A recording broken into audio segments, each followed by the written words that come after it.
Hi guys! Ngayong araw nga pala ay samahan niyo ako na magluto ng lumpiang gulay. Pero bago nga pala yun ay nagsusukat kami dito ng tsinelas na pangbahay. Pagsukat ko nga pala dito ay saktong-sakto siya. Bali size 9 nga pala yung paa ko. Pagkatapos nga pala naming magsukat ay eto na at magluluto na tayo. Bali ipapakita ko nga pala sa inyo yung ingredients ko dito. Meron nga pala ako ditong bawang sibuyas, 2 carrots, 2 sayote, medium size ng wrapper, 5 pirasong tokwa, at singkamas. Pero guys, hindi yan kasama. Dito nga pala guys ay naghihiwa lang ako ng sibuyas. Pinitpit ko na nga rin pala tong mga bawang at minalatan. Katapos ay hiniwa-hiwa ko naman ito. Sinunod ko nga pala tong sayote. Ganyan nga pala yung ginagawa ko para pagbabalatan ko na ay hindi ito makati sa kamay. Tinulungan na nga pala ako dito ng asawa ko na magbalat ng gulay. Habang naghihiwa nga pala ako dito ng tokwa, siya naman yung tumatapos na magbalat ng gulay. Dito nga pala ay pinaghihiwa-hiwalay niya na yung wrapper. Nagagalit pa nga ako sa kanya dyan kasi ginagawa niya yan sa harap mismo ng electric pan. Kasi diba guys, pag nahanginan yung wrapper, tumitigas. Tapos pag tumigas, hindi na magagamit. Kaya ginawa niya, kumuha siya ng plato, tapos tinakip dito. Takpan nga, pero maliit naman yung pinantakip. Hiniwa ko na nga pala dito yung mga carrots. Yun na rin pala yung sayote. Sayang nga wala kaming nabiling toge. Kami na nga naming napuntahang tindahan, pero wala talagang nagtitinda. Bali, papatapos ko na nga palang hiwain to dun sa asawa ko. Dahil ipiprito ko na nga pala tong tokwa na nahiwa natin. Bali, dito nga pala sa malinis na kawali ay maglalagay ako ng mantika. Medyo uminit na ay nilagay ko na nga pala tong mga tokwa. Lulutuin ko nga lang pala to hanggang sa golden brown siya. Nang maluto na, ilulutuin na natin yung gulay. Bali dito nga pala ay nagisa lang ako ng bawang sibuyas. Nakalimutan ko nga pala yung kamatis pero okay lang, masarap naman to pag naluto na. Nang mailagay ko na nga pala yung gulay, hinalo ko lang at tinakpan. After 3 to 5 minutes nga pala ay tinimplahan ko na tong gulay. Nailagay ko na nga rin pala dyan yung tokwa na pinirito natin kanina. Ito na nga pala yung gulay nung luto na. Palamigin lang pala muna natin to bago natin ibalot. Bali dito nga pala guys ay gagawa ko ng sausawan para sa lumpiang gulay. Pero di sa pagmamayabang guys ha, masarap talaga ako gumawa ng suka. Minsan nga sinasabaw ko pa yan Sakto nga pala guys ay pagkatapos kong gumawa ng suka ay magbabalot na kami ng lumpiang gulay. Bali tinulungan niya na nga lang pala ako dyan para mabilis na kaming matapos. Ito na nga pala lahat guys nang mabalot na namin. Sa malinis na kawali ay naglagay lang ako dito ng mantika. Pagkatapos nga pala inilagay ko na tong isa-isang mga gulay. Bale, ito na nga pala lahat guys nang maluto na natin. Bibigyan ko nga pala si mama ng lumpiang gulay para matikman kung masarap ba yung gawa natin.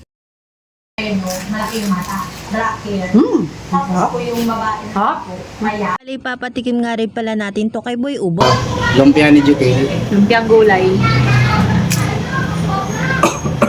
Pag umubo nga pala si Boy Ubo, ibig sabihin masarap. Ito nga pala guys, ay kakain na kami ng tanghalian. Anong oras na nga pala kami niya natapos nagluto? Kaya gutom na si Kuya Dugs nyo. Bali hanggang dito na lang muna guys dahil kakain na kami. Bye bye!